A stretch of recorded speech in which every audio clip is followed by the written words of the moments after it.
The Federal and Velevin Hypermarket jointly present the Thoothukudi Marathon 2024 to raise awareness on drug abuse. The event is co-presented by Edison Cardio Care Center, Tiruchendur, powered by L. Anand Jewelry and St. Mother Teresa Engineering College, Thoothukudi.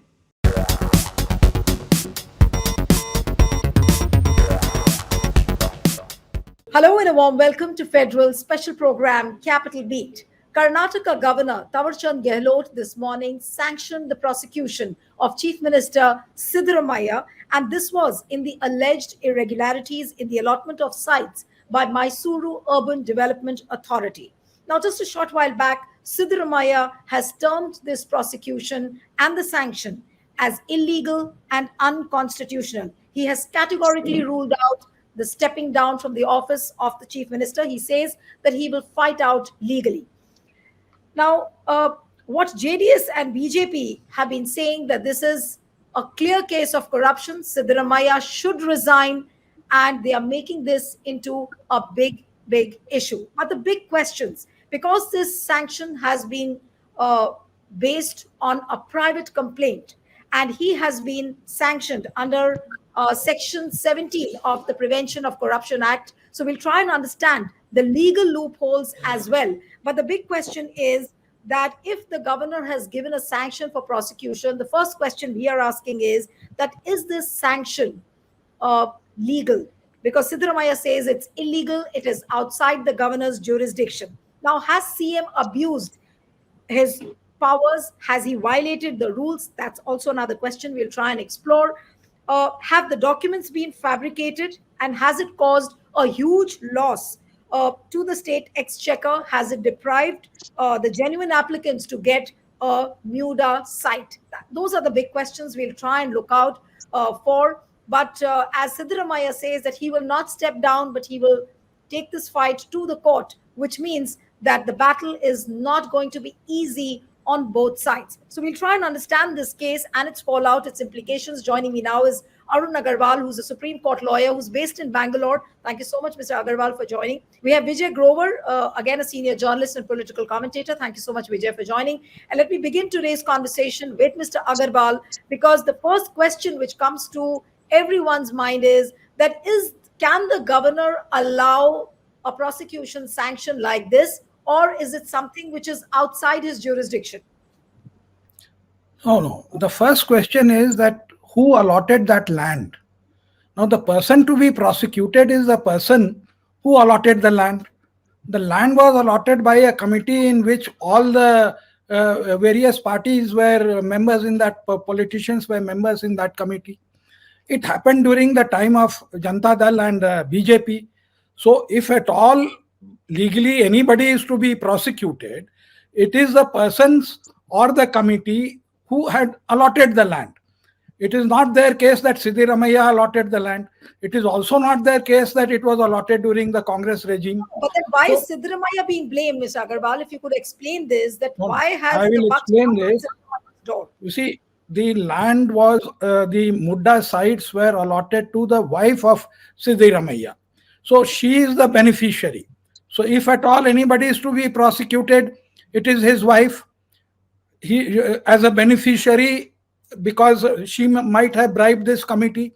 So she has got her own individual entity, which is very different from the chief minister. That land was given to her in compensation of a site of 3.5 acres or 3 acres 20 guntas, which was taken over by the Mudda illegally, which was near the highway. So there is a ratio that you will get 50% of that as a site. That land was gifted to her by her brother. Now that could be a family settlement or whatever. So there is another leg of allegation that the brother bought this plot, this piece of land from a person who was a scheduled caste, scheduled tribe, and you can't buy land from scheduled caste, scheduled tribe because that is prohibited under a particular act of this thing, provided that you are a grantee of that land by the government. So even that falls, because this land was first acquired, then denotified, and then it was bought by the brother in, I think, 2001 or 3 and transferred to his sister. Now, the fact that she is a sister, he can transfer her land without paying the sale stamp duty, which is a nominal amount when you gift it to your immediate relations in Karnataka. So when these issues are involved, where does Siddaramaiah come in this picture? He is neither the beneficiary, nor is he the person who allotted the land. So when these two conditions are not there, then there is another malafide, that the governor sent a show cause notice trying to be impartial. Then the entire cabinet met without the chief minister because he was supposed to have a conflict of interest. And they gave all the legal points and said that you should not go and prosecute or give sanction to this prosecution under 17A and 19 of the Prevention of Corruption Act. Without this thing, so governor is now bound by the recommendation of the cabinet. So without going into that, he immediately gave sanction so that he is not bound by that. On the basis, Mr. Agarwal, there is another question to it, that can you sanction a prosecution of the chief minister on the basis of just a private complaint? That is also another complainant is one of those professional public interest litigant. Whatever is there, he will jump into it. See, this TJ Abraham, I have known him quite personally. He was fined, put to cost of 25 lakhs by the Supreme Court when some Vidhan Sabha, mini Vidhan Sabha was to be constructed in some other place. So he alleged that people are making money and so it should not be shifted. See, these are the people who bring disrepute to PILs. So these people are always, whoever is there, I mean, they get their publicity. So in my personal opinion, he has neither taken the decision nor is he the beneficiary. So on these two grounds alone, they should not have gone under the Prevention of Corruption Act. I mean, it should have been a personal this thing. Whoever is, see, these people, they get together and allot prime sites to themselves. All of them are beneficiaries. See, it's not that Janata Dal people are beneficiaries in that Mudda land. The BJP people are beneficiaries. Only this lady who was getting land in exchange, so she had some basis and there is a ratio. You get 50%. So they gave her 14 plots land in lieu of her this thing, which was half the size.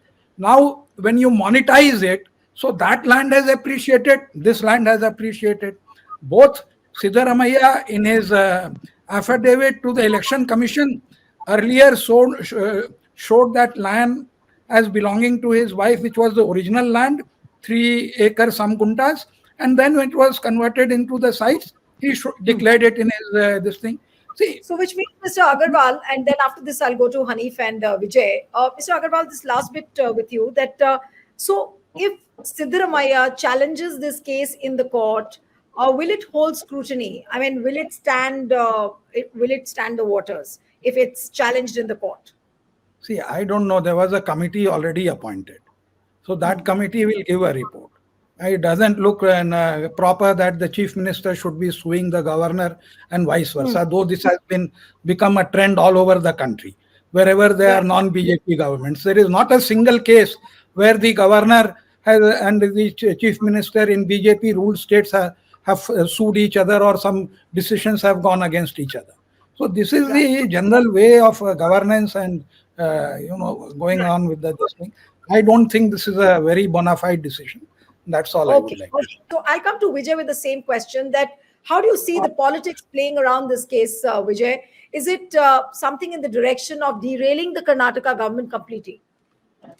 Yes, Vijay. Well, see, as far as, as Mr. Arun Agarwal very clearly highlighted, the facts of the case, and, he elaborated it in a very fine way so that, the people can understand. Now, the same thing over here is, as he was mentioning, that people from every political party are involved in this. And the biggest beneficiary being H.D. Kumaraswamy, who's got a site of 600 feet by 400 feet. So that is something where, he stands thing. And he had claimed in that affidavit that he submitted that he's a resident of Mysore, though he's a resident of Mandya as far as the election affidavit. So clearly all these things, and if you have the names of GT Devgowda, his family and others, which is there, very clearly showing that, all the three parties have certainly benefited. Now, if we were to look at the merit of the case against Siddaramaiah, one thing very clearly looks like that, Siddaramaiah is in no mood to, buckle under the kind of pressure that is being built by this sanction for prosecution. And, the statement that he made out of this afternoon very clearly highlights that, it is a part of it, the entire thing where he's being targeted, he says, and, he will fight it out very clearly. The statement that he made out, he named the BJP state leaders and the others, he said, who are responsible for, this entire thing. Now, technically, how this case holds or, where this case will head is something that we need to understand. But, the question, is what prompted the governor to actually sanction the prosecution? He slept over this file for a long time. He slept over several other files for prosecution of H.D. Kumaraswamy, where there was a Lokayukta complaint. There were other complaints where, he's still not acted. But where was the hurry in this case? And there are senior legal experts who have been consulted by the Raj Bhavan in the last 15 days, including some ex-Congress leaders who are also lawyers in terms of the thing. So clearly, this is something which is now going to play out as a big political battle. And as far as Siddaramaiah is concerned, the body language that we saw this afternoon and the cabinet resolution that is coming now clearly shows that he's going to fight it out. He's not going to buckle under kind of the kind of pressure that this prosecution will mean. And let's see how it pans out in the next couple of days where this inquiry is headed. And as Mr. Agarwal said, that already there is a committee which is investigating these cases. And the fact that Siddaramaiah had not hidden these sites, he declared it in his affidavit. So that is something that certainly will make the case weaker. All eyes on courts on Monday, where the Congress is likely to take forward this thing. And the leaders that I spoke to in the Congress this morning also after this came in Delhi, they very clearly said that everybody rallies behind Siddaramaiah at the moment, and they're not going to let him alone to fight his battle, and the party stands with him. So it is a big fight that is evolving, and certainly the attention now moves on the guarantees and the schemes, because Siddaramaiah very clearly said this afternoon that he's being targeted because his guarantees have benefited the poor and the Dalits and the minorities, and that's what the BJP doesn't like. Mr. Arun Agarwal, I'll come to you now that with the fact that a committee is already investigating the issue, Siddaramaiah has already filed affidavits, he has disclosed the documents. Why do you think even then the governor had to sanction the prosecution? What was the hurry to prosecute him, whereas there have been complaints which are pending as far as H.D. Kumaraswamy is concerned? There was a Lokayukta complaint, and as what Vijay shared. So what is the political hurry? Do you see a political hurry in the manner in which the governor's office has acted?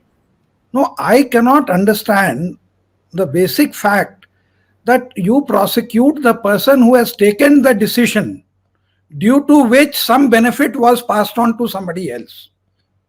Now, where has Siddaramaiah taken that decision? See, whom are you going to prosecute? Under the Prevention of Corruption Act, I don't think these people have read the Prevention of Corruption Act properly. You have just given the sanction. Somebody has to be prosecuted. Who is to be prosecuted? The Prevention of Corruption Act is against government officers or ministers. Which minister gave that approval? Which committee gave that approval? It is that person which has to be prosecuted. Just because he happened to give that benefit to Miss Parvati, the wife of Siddaramaiah, Siddaramaiah cannot be prosecuted for corruption. The person who has allotted, if the signature of Siddaramaiah is there on that allotment, then, or somebody who gave that, he said, yes, he bribed me so much that I allotted it. So some BJP guy or JDS guy should come and say that I received a bribe or a recommendation from Siddaramaiah to make this allotment. So first it will be his self-admission that he acted in a corrupt manner. Then and only then Siddaramaiah will come. So how can you, this is ABC. It doesn't take even the first year law student to say that he cannot be made a party. unless and until he was a part of that committee. So how can you, prosecute him and give sanction for it? The governor is lawyers. Either they should put that detailed order, because the facts as they are in the press or as alleged by these so-called crusaders against corruption. See, Vijay But knows as a how much it case takes where to fight a corruption case. has the state exchequer lost money on this count? Because there's a question which has been raised that has it caused a huge loss to the state exchequer? And then the second question is, has it deprived the genuine applicants to get a MUDA site? Now these are the two questions. Does this case answer these two questions? See, there is this allegation that Mudda took over her land illegally, or maybe legally, whatever it Right. is. They did not claim sites over the land that was taken over of the wife of Siddaramaiah in that particular place. So she had to be compensated in some other place. So hers was a genuine claim, site to site. What is wrong, I'll tell you, is that what is disputed is that the value of the site that Mrs. Siddaramaiah gave up was not as valuable as the land of 14 plots that she got as compensation. This is another part of, they are making all types of allegation. Now, that could be her luck, or it could be the fact that both of the properties appreciated. So if you take the value, because it is alleged, I haven't seen the property, that property was also very much near the highway. And the way the highway has been constructed, suddenly if the highway comes near that, it becomes valuable property. And it must be said that these politicians know where the highway is coming. So they have the layout of the map. That entire road that goes to the airport, that has been in Yalanka, and all properties were bought by all these politicians because they knew that the airport was coming up. So everybody made a killing, but nobody is saying anything. See, one of the main sources of income in Karnataka is land. All these are old hat. We know how it happened. So what is disputed is, look, her land was worth X. What she got in lieu of it was 2x, 3x, but it is not a point-to-point valuation. See, if you value it at 2024 and value that at 2024, then we can say you are comparing likes to like. And even then, it may be a fortune. But the fact is, unlike others, she was given in compensation of the land that was taken. So, as far as this entire thing is, they should clearly explain to the public as to how this Prevention of Corruption Act applies to Siddaramaiah. This is something which is very unique. I haven't seen a case like this. Where is this? He was not the chief minister. Where is his? How is he involved? Except that his wife is a beneficiary. Right. Absolutely. You can't file a case against him. Right. So, how do you see the political fallout, Vijay, as far as this whole case is concerned, with BJP and JDS making a hay out of the situation, and of course, Siddaramaiah remaining defiant that he will fight it out, he'll go to the court. How do you see this battle playing out? Well, see, as far as Siddaramaiah is concerned, the one thing about him is the fact, in his long political career, there has been never a finger which has been raised against him for any kind of corruption. Be it in his first stint or in the second stint. Now we have this case which has come up, and that is something which was certainly a huge step. Is this a first case of corruption against Siddaramaiah, which has come out in public domain? So he's had a record where there's no question raised on his integrity, and this is something which certainly is now come as a setback at the back end of his career, when there talks of him giving up power and maybe handing over to DK Shivakumar next year or whatever was being negotiated. So this is something which personally he has taken it as a fact that he wants to go out with a clean record, and that is something where now questions have been raised. He will have to fight it out legally and ensure that he is not a party to this. And as Mr. Agarwal very clearly explained, that the fact that even if there's a case, it is something where his wife is a party to it and he, not him, because like it was in the case of Yediyurappa, where his sons were a party to that entire thing, and we saw the case actually zero in on the No, but sons Vijay, at that time. Now, which is coming to another question which comes to my mind is that does it look like some kind of an internal Congress political play? Because everybody knows that there were nothing can differences. be ruled out. All See, right. the fact is, it can't be ruled out because there have been questions that have been raised in several political quarters about whether there were a section of congressmen who were, keen to see that, uh, Siddaramaiah gets unseated. Siddaramaiah steps out or, moves out faster than they would have expected. The fact that, he's been, and, as I would call him, a maverick in terms of, his attitude, because he's not had a I care, he's always had I care and damn attitude.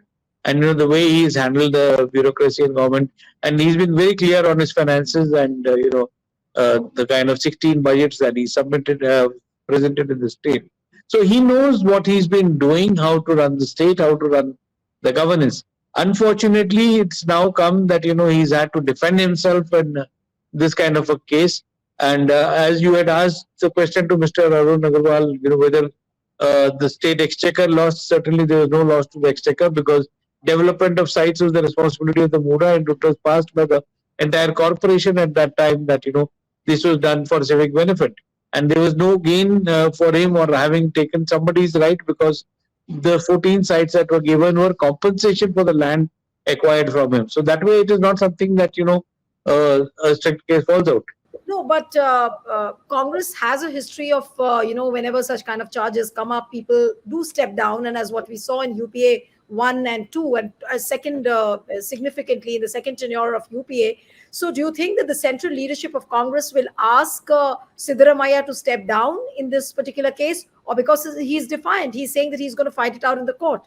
So, as I told you earlier also, the AICC of leaders who met last night, because they had an inkling of what was coming. And they said that, they will rally behind Siddaramaiah and, the party stands with him. The cabinet has also passed a resolution second time today again. So clearly Siddaramaiah is not going to give up without a fight because his fight has always been that, he's targeted because he stands for the minorities, the Dalits and the OBCs. And that's where, the caste politics that exists in Karnataka certainly till now has been between the two dominant castes of the Lingaites and the Vokaligas. But this is the first time that we've had an OBC chief minister whose popularity was much higher than the others. So clearly he knows and he senses it that, it could be a part of a handiwork by some disgruntled leaders within his party, as well as, there are some leaders in the opposition who do not want his kind of politics, the Hinda politics that he calls. Right. No, but Vijay, has any leader from the DK Shivakumar camp, have they reacted? What has DK said on this? Have you heard anything from him? See, the DK camp is very clearly now with the party, and we saw the cabinet meeting which happened now, where Siddaramaiah himself absented himself and let DK Shivakumar preside that one-line resolution which was passed that the entire cabinet and the government stands with Siddaramaiah. So clearly, at the moment, there's no question of any rebellion within the party that is there because the High Command's diktat is very clear. The party will fight it out because, the question is that if it's today, Siddaramaiah steps out, what if there is somebody else who becomes the chief minister? Again, a similar sanction or prosecution could happen. So, it could become a trendsetter. And given the fact that the way the governor's offices are now under a cloud, it's something which could be never ending or never stopping. Right. One big question, and that's the last question, Mr. Agarwal, if I may ask you, that will Siddaramaiah meet the same fate as Arvind Kejriwal? Of course, the two cases have been very, very different. But everybody is asking this question, that will Siddaramaiah now go to jail?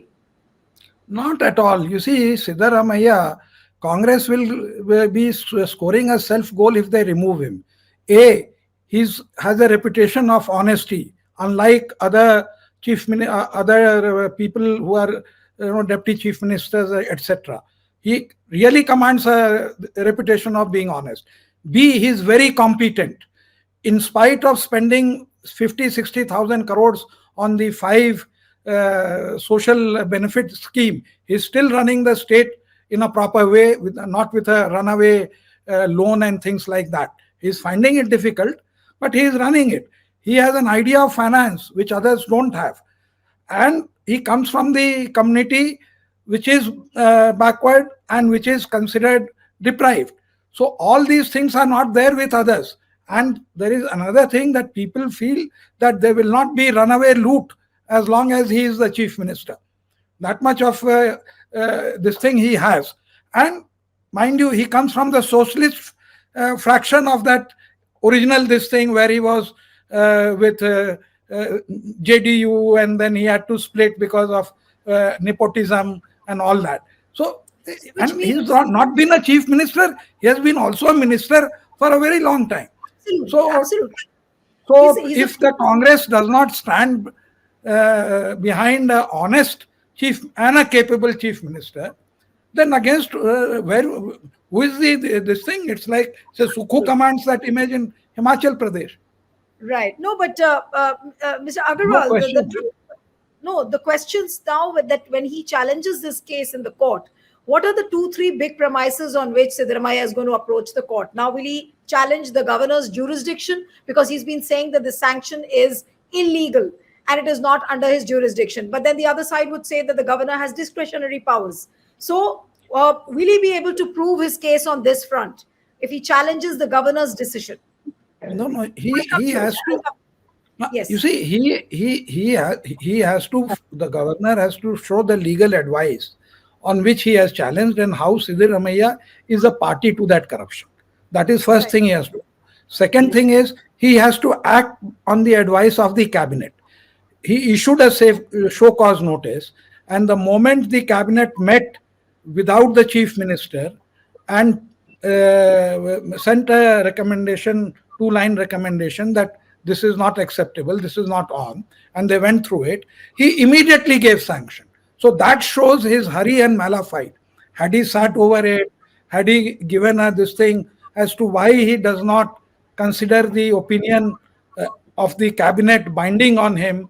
So these are the 2-3 hurdles that they have to bring out in the open, because in law you never know, something might be there. So they have to be very transparent in the manner in which they are acting. Otherwise, this sanction itself is not proper. Okay. Now the concluding comments from Vijay. Yes, and you were raising your hand, Vijay. Yeah. Well, see, this is again something, as you said, the governor has a discretion, but it cannot be without legal advice. So that is something that, will be challenged and questioned about, the legal provisions. That is where the case actually the premise will be built on that. And as far as, knowing Siddaramaiah is concerned, this is not just going to be a legal battle that he's going to think, he's going to make it like a social movement. And that is something where, the people of the state, especially the backward communities, are certainly rallying behind him. And he knows that well. And, how far he'll be able to use it to his advantage in the long run to capitalize this movement, the Hinda movement that he calls, will be something that, could be a turning point in Karnataka politics. But Vijay, any idea when he's moving the court? Because the Monday is the earliest that he can move it, but whether it will be Supreme Court or High Court, or it will be, because there's no trial court in this, so that will depend on the legal experts within the Congress who will take a final call on. So we'll have to wait and watch. Monday is going to be interesting, and we'll have to also wait and watch as to how this case plays out politically as well, as far as BJP and JDS are concerned. Thank you so much, Mr. Arun Agarwal. Vijay, it was wonderful having you on the program. And one appeal to the viewers who are watching this discussion: subscribe to our channel, send us your feedback, and stay tuned to The Federal.